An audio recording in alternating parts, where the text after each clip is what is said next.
Ada yang disebut sebagai lauh mahfuz di dalam proses takdir ini. Nah, di dalam kalkulator, maka kalkulator itulah lauh mahfuz, di mana seluruh operasi bilangan dan hasilnya itu ada di dalamnya. Yang dimaksudkan di situ adalah lauh mahfuz. Ini bisa kita kaji dari ayat-ayat yang lain nanti yang bercerita tentang lauh mahfuz itu, bahwa seluruh peristiwa yang terjadi di jagat raya, bukan cuma di bumi, di jagat raya bahkan, di langit dan di bumi, dan pada dirimu sendiri, semua itu sudah tercatat di dalam lauh mahfuz itu. Bahkan kata ayat ini sebelum ya kalian diciptakan.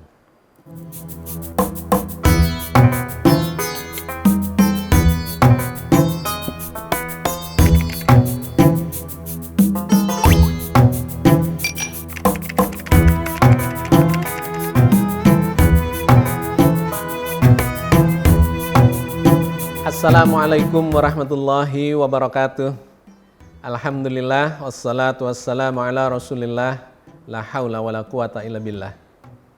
Sahabat cangkir tasawuf, alhamdulillah kita bisa melanjutkan kajian kita tentang takdir. Di episode-episode yang lalu kita telah memulai beberapa episode mengkaji soal takdir ini, dan di episode kali ini kita akan melengkapinya semakin komprehensif dan holistik. Karena memang membahas masalah takdir ini tidak bisa hanya 1-2 episode, pasti cuma dapat sebagian dari sebuah konsep yang sangat besar yang masuk dalam rukun iman kita. Rukun iman itu artinya bukan cuma sekadar percaya saja. Keimanan itu adalah sebuah proses untuk menjadi yakin, dan karena itu harus difahami, dipelajari dengan komprehensif, dengan holistik, sampai paham, kemudian kita jadi yakin. Nah, konsep takdir ini sesungguhnya adalah konsep yang sangat produktif, ya, memberikan pelajaran kepada umat Islam agar kita memahami bagaimana Allah menetapkan takdir dari seluruh peristiwa yang terjadi di jagat raya, khususnya yang terkait dengan nasib kita selama hidup di dunia ini dan efeknya nanti sampai ke akhirat. Oke, sahabat sekalian, hari ini kita akan melengkapi, tetapi sebelumnya seperti biasanya saya akan mengambil sedikit poin-poin yang ada di kajian sebelumnya supaya kita bisa nyambungkan, ya, pemahamannya menjadi lebih utuh gitu ya, lebih holistik dan lebih komprehensif. Di episode-episode yang lalu kita telah membahas ada beberapa poin, ya. Yang pertama adalah tentang qadar, kemudian tentang sunatullah, tentang qadha, dan kemudian tentang kun fayakun. Dan yang terakhir kemarin di episode yang lalu kita telah mendapatkan satu kesimpulan bahwa takdir itu sesungguhnya bisa diubah dengan mengikuti pola yang sudah ada yang ditetapkan oleh Allah di dalam sunatullahnya. Jadi kalau mau digambarkan ringkas adalah yang pertama, qadar itu bersifat desain penciptaan. Ketika Allah memulai penciptaan, maka Allah menetapkan desainnya, qadarnya. Qadar ini berjalan mengikuti sunatullah, aturan main di dalam seluruh peristiwa di jagat raya ini. Setelah sunatullah itu berjalan, bersamaan dengan berjalannya sunatullah, maka Allah menentukan qadha-nya. Qadha adalah takdir berikutnya, kalau qadar adalah takdir sebelumnya. Nah, setelah diqadhakan itu atau bersamaan dengan mengqadhakan itu, Allah mengucapkan kalimat perintah penciptaan atau penentuan, ya, menetapkan qadha, yaitu dengan kata kun fayakun. Nah, kemudian di episode yang lalu kita telah mendapatkan kesimpulan proses ini akan menghasilkan takdir yang dinamis. Bahwa kita ini berubah dari satu takdir ke takdir yang lain. Dari takdir yang lain berubah ke takdir yang lain lagi. Takdir kemarin bisa kita ubah menjadi takdir hari ini. Takdir 1 jam yang lalu bisa kita ubah menjadi takdir yang lain di jam ini. Atau nanti akan kita usahakan untuk berubah di jam berikutnya, di hari berikutnya, di minggu berikutnya, dan di masa depan kita. Semua itu adalah takdir yang dikodokkan oleh Allah, diputuskan oleh Allah melalui proses sunatullah. Ya, jadi kita sudah mendapatkan gambaran yang cukup banyak, yang cukup lengkap, tetapi kita akan terus melengkapi dengan informasi-informasi yang diajarkan oleh Allah di dalam Al-Quran, bahwa takdir itu harus difahami secara utuh. Ya. Oke, yang berikutnya kita juga sudah membuat analogi.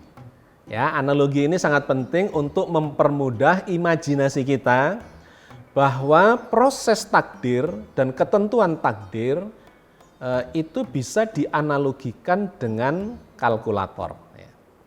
Kalkulator itu menggambarkan tentang mekanisme takdir, bahwa kalkulator itu bisa menampilkan takdir di layarnya kalkulator itu ketika kita memenuhi mekanismenya, yaitu pencet-pencet tombol. Ya, 1 tambah 1 sama dengan 2, 5 kali 5 sama dengan 25 misalnya, 10 tambah 10 menjadi 20 dan seterusnya dan seterusnya.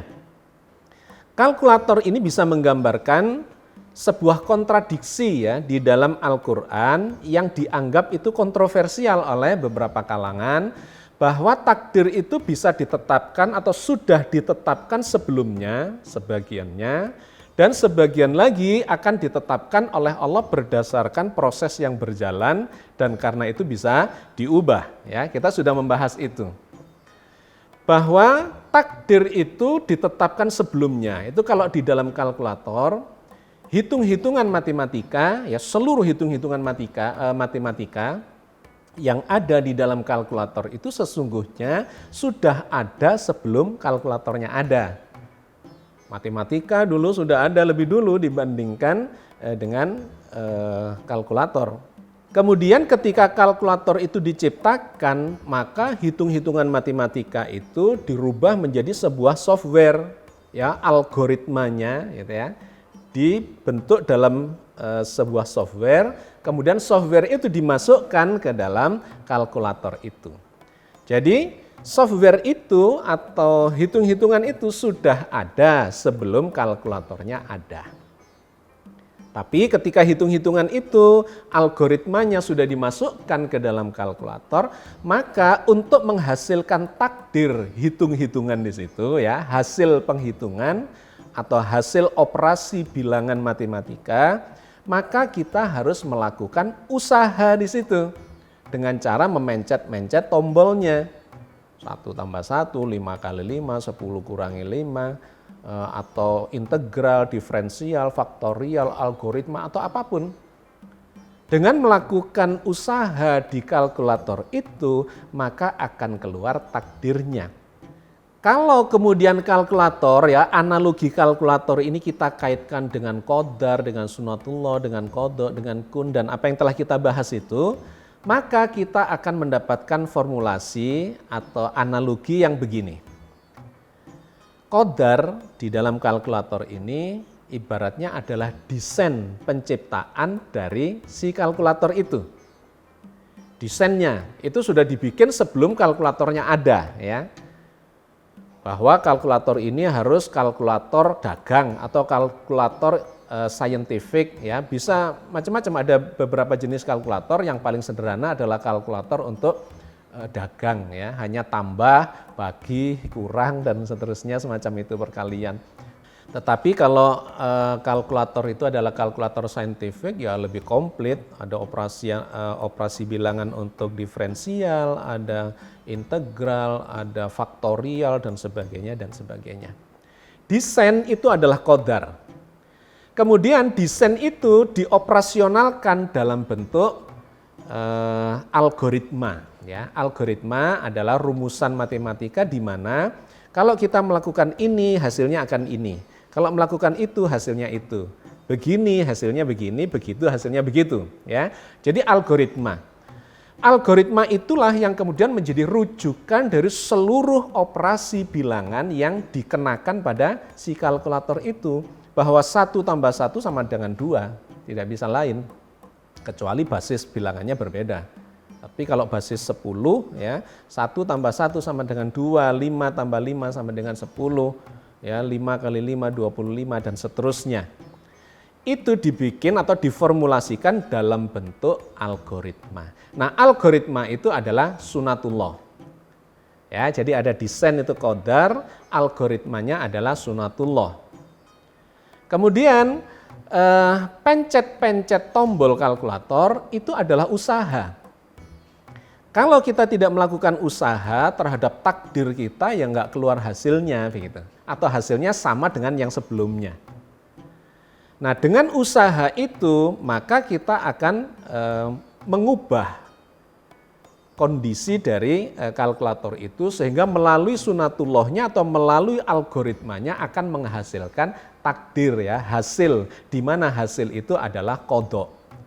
Takdir berikutnya. Kalau qadar itu takdir awal, sedangkan qadha itu adalah takdir berikutnya setelah melalui proses algoritma atau melalui proses sunatullah, kemudian dikenai usaha. Nah, dengan usaha itu Allah kemudian akan menetapkan.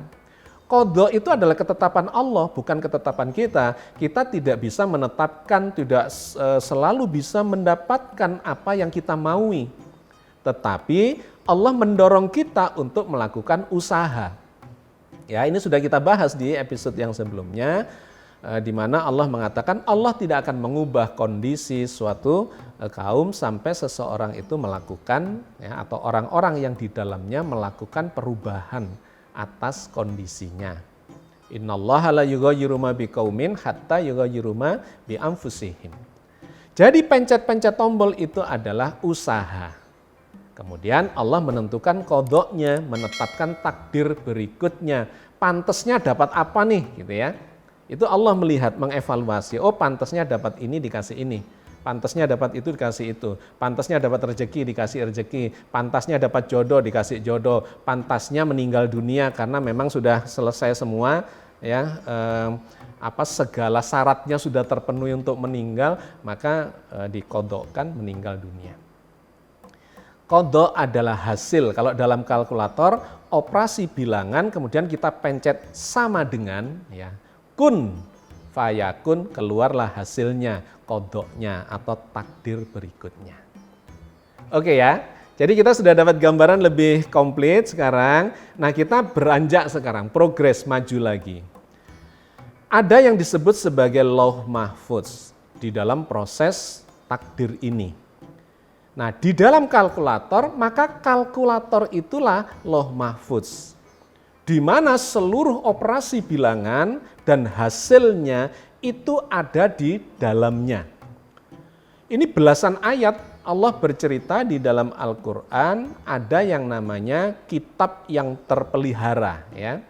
Lauh itu artinya lembaran, bisa dari kertas, bisa dari kulit binatang, bisa dari kayu tipis dan sebagainya, lembaran-lembaran yang bisa ditulisi.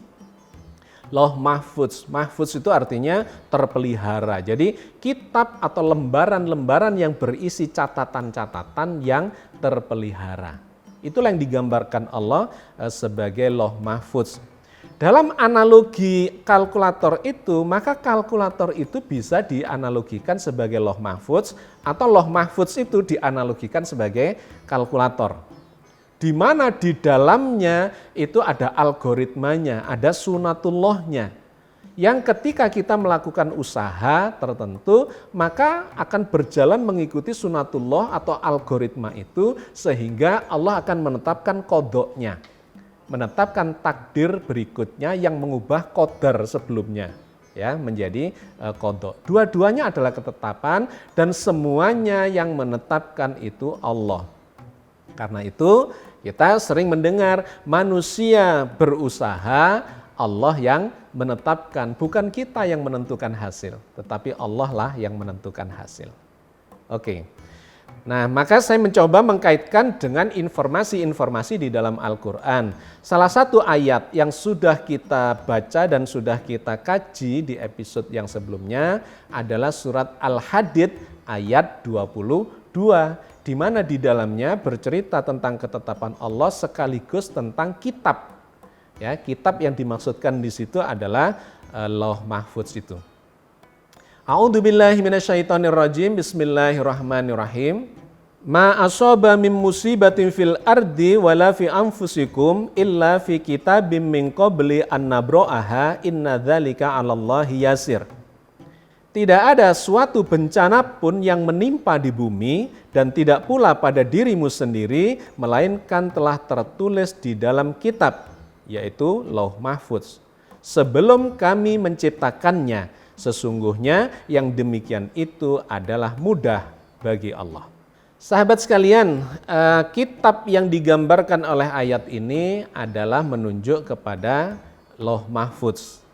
Ma asaba min musibatin fil ardi wala fi anfusikum illa fi kitabim min qabli an nabra'aha inna dzalika 'alallahi yasir. Sesungguhnya tidak ada musibah, ya, bencana yang terjadi di bumi maupun pada dirimu sendiri kecuali sudah tercatat di dalam sebuah kitab. Yang dimaksudkan di situ adalah Lauh Mahfudz.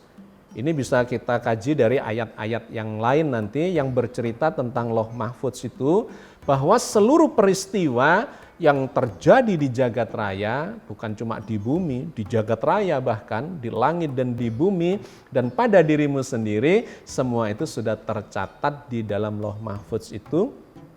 Bahkan kata ayat ini sebelum, ya, kalian diciptakan.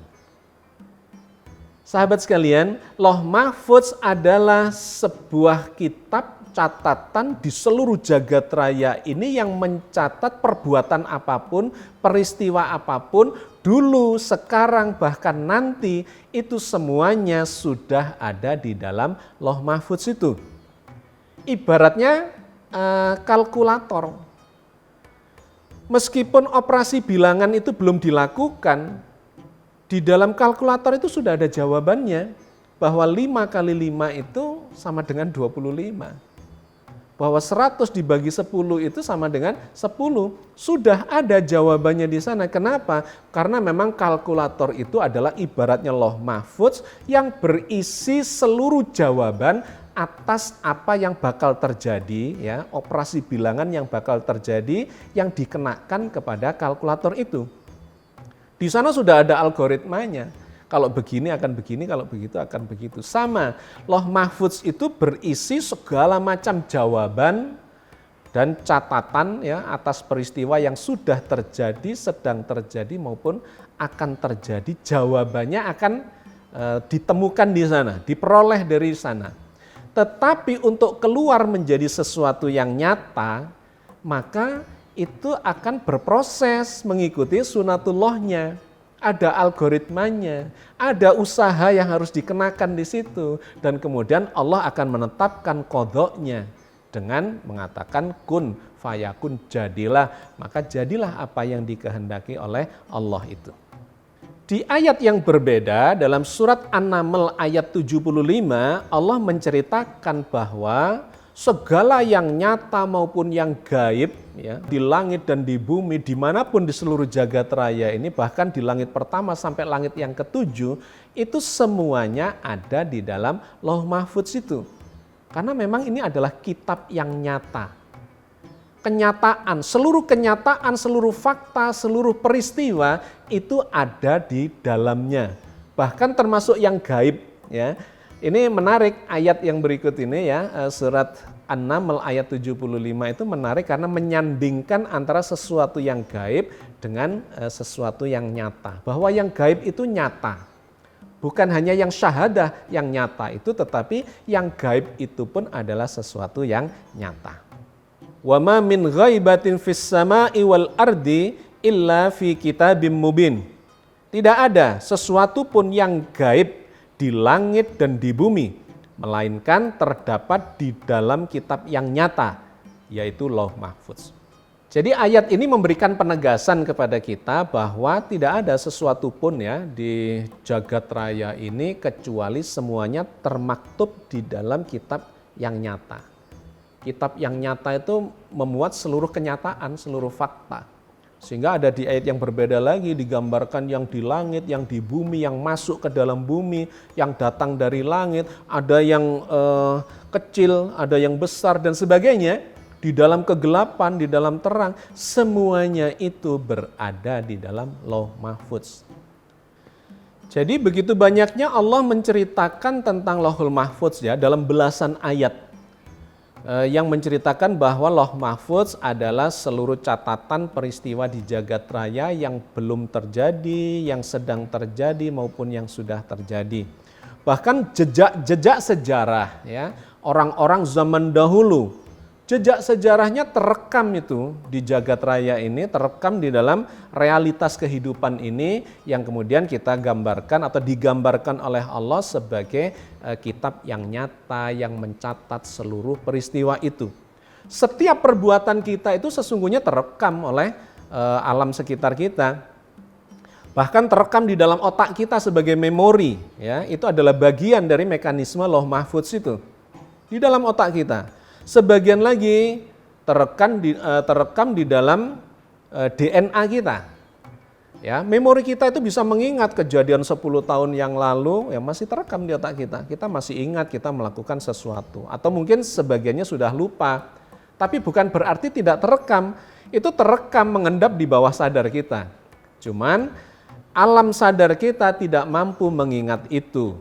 Ya, ketika kita berada dalam kondisi tertentu, hal-hal yang lupa itu bisa teringat kembali, muncul kembali karena ada rekamannya. Satu. Yang kedua, itu bisa juga rekamannya berada di dalam DNA kita. DNA kita itu akan merekam segala sesuatu yang terjadi berulang-ulang sampai berkesan di bawah sadar, masuklah ke dalam DNA kita. Dan satu ketika kemudian bisa kita turunkan kepada anak turun kita. Itu juga rekaman, bagian dari rekaman mekanisme dari Lauh Mahfudz itu. Atau terekam di alam sekitar kita, jejak-jejak sejarah itu. Nah, ini diceritakan oleh Allah di dalam surat Yasin ayat 12. Inna nahnu nuhyil mauta wa naktubu ma qaddamu wa atharahum wa kulla syai'in ahsayna fi imamin mubin. Sesungguhnya kami menghidupkan orang-orang mati dan kami menuliskan apa yang telah mereka kerjakan dan bekas-bekas jejak-jejak yang mereka tinggalkan. Dan segala sesuatu kami kumpulkan dalam kitab induk yang nyata, yaitu Lauh Mahfudz. Jadi seluruh sejarah kehidupan kita, baik manusia, binatang, tumbuhan, benda-benda mati, jagat raya dengan triliunan benda langitnya itu, semuanya itu sudah terekam di dalam jagat raya itu sendiri dalam suatu mekanisme atau kitab ya yang disebut sebagai Lauh Mahfudz. Kita bisa melihat ini ya semacam apa yang terjadi di dunia maya sekarang. Internet ya. Kita setiap melakukan sesuatu dengan internet itu maka perbuatan kita itu terekam di dalam servernya internet itu, main servernya. Ibaratnya itu bisa dikatakan sebagai Lauh Mahfudz. Ya, setiap kita membuka situs apa, berinteraksi dengan siapa, dan apapun yang kita lakukan, maka itu terekam di dalam internet itu, dan kapan-kapan jejak digital itu bisa diungkap kembali. Ya. Nah, bahkan jejak digital ini kemudian disimpan sebagai data oleh beberapa pihak, di mana berdasarkan itu menjadi ada bisnisnya misalnya. Seseorang yang biasa melakukan ini, maka dia akan diberi penawaran iklan yang juga terkait dengan apa yang selalu dilakukannya itu. Kalau Anda sedang mencari apa misalnya baju ya, pakaian, maka kalau Anda sudah browsing beberapa kali, berikutnya Anda akan kedatangan iklan yang terkait dengan baju atau pakaian itu. Cari mobil juga dapat iklan-iklan mobil, cari rumah dapat iklan rumah, cari makanan dapat iklan makanan. Semua itu jejak digital itu terekam. Dan kemudian kita bisa googling kalau memang itu kemudian diangkat menjadi sebuah jejak digital yang dianggap worth it, ya, dianggap berharga, itu kemudian kita bisa mencari berita-berita lama yang dulu mungkin sudah terjadi puluhan tahun, itu jejak digital tidak hilang. Nah, kurang lebih begitulah ya, manusia saja sudah bisa membuat rekaman seperti itu, apalagi Allah mengutus malaikatnya, dan kemudian ada mekanisme yang disebut sebagai sunatullah, yang semua itu main servernya ada di dalam Lauh Mahfudz itu. Tetapi sahabat sekalian, ya ini bagian akhir, Allah kemudian mengatakan, jika Allah menghendaki menghapus semua itu, ya dihapus oleh Allah. Ada orang melakukan banyak dosa, terekam sudah oleh malaikat dan kemudian masuk ke dalam Lauh Mahfudz itu, ya maka kalau Allah menghendaki maka bisa dihapuskan. Atau tidak dihapus tetapi tidak diperlihatkan kepada orang banyak. Ya, filenya, datanya masih ada tetapi tidak ditampakkan oleh Allah. Bisa saja, terserah kepada Allah. Tetapi kalaupun kemudian dikehendaki dihapus oleh Allah, maka Allah pun akan menghapusnya. Karena Allah memang maha berkuasa atas apa segala yang dikehendakinya. Nah, di dalam surat Ar-Ra'd ayat 39 Allah berfirman tentang itu, bahwa seluruh catatan yang ada di Lauh Mahfudz itu, kalau Allah menghendakinya, ya maka Allah bisa saja menghapuskannya, sebagaimana juga Allah tidak menghapuskan itu, dijadikan bukti-bukti atas segala perbuatan kita. Yamhullahu may yasha'u wa yusbit wa indahu ummul kitab. Allah menghapuskan apa yang Dia kehendaki dan menetapkan apa yang Dia kehendaki, dan di sisinya lah terdapat ummul kitab, yaitu Lauh Mahfudz. Jadi dalam ayat ini Allah menyebut Lauh Mahfudz itu sebagai ummul kitab, ya, induknya Alkitab. Segala macam kitab, segala macam catatan, bahkan termasuk Al-Quran itu sendiri berada di dalam Lauh Mahfudz itu. Jadi memang ini adalah kitab induk segala kejadian di seluruh penjuru jagat raya. Semua peristiwa tidak ada yang terlewatkan, yang besar, yang kecil, yang kelihatan, yang tidak kelihatan, yang ada di dalam perut bumi, yang ada di kegelapan jagat raya, dan dimanapun dia berada, itu terekam di dalam main server jagat raya yang namanya Lauhul Mahfudz itu. Oke, sahabat sekalian ya, jadi sekarang kita semakin mendapatkan gambaran yang komplit bahwa seluruh peristiwa ya, atau seluruh takdir yang terjadi pada diri kita di bumi maupun di jagat raya, ya takdir itu tidak hanya pada makhluk hidup, bisa juga takdir itu terjadi pada benda-benda mati. Tapi yang berkait dengan kita, yang selalu kita coba pahami adalah bagaimana takdir kita, takdir pada makhluk hidup. Nah, ternyata itu memiliki komponen-komponen penjelasan yang sedemikian banyak, bahwa takdir itu dipengaruhi qadar. Tidak hanya qadar, tapi qadar itu berjalan dalam sunatullah, yaitu aturan main. Nah, dengan aturan main itu Allah akan melihat apa yang kita lakukan dan kemudian Allah mengqadokkan, menetapkan takdir berikutnya. Nah, kemudian dengan takdir berikutnya itu ya kita bisa memahami bahwa itu disebabkan oleh usaha yang kita lakukan. Meskipun kita tidak berhak atau tidak pada posisi berkuasa untuk menentukan hasil, melainkan diberi kemampuan, diberi hak untuk mengupayakan untuk berusaha, dan tetaplah Allah yang memutuskan, yang menetapkan hasilnya. Nah, semua itu terekam di dalam kitab yang nyata, kitab induk, ya, main server jagat raya yang disebut sebagai Lauh Mahfudz. Nah, Lauh Mahfudz ini atau seluruh catatan dan apa yang ada di dalam Lauh Mahfudz itu akan bisa kita keluarkan dalam bentuk takdir ketika kita melakukan sesuatu, ya, mengupayakan, berusaha, termasuk berdoa, itu adalah bagian upaya untuk mendapatkan takdir yang terbaik kita. Karena dengan doa itu kita sedang melakukan negosiasi dengan Allah, ya, supaya kita yang tidak mampu lagi dengan kemampuan kita untuk mengubah itu, mudah-mudahan Allah berkenan mengubah takdir kita sebelumnya menjadi takdir yang lebih baik.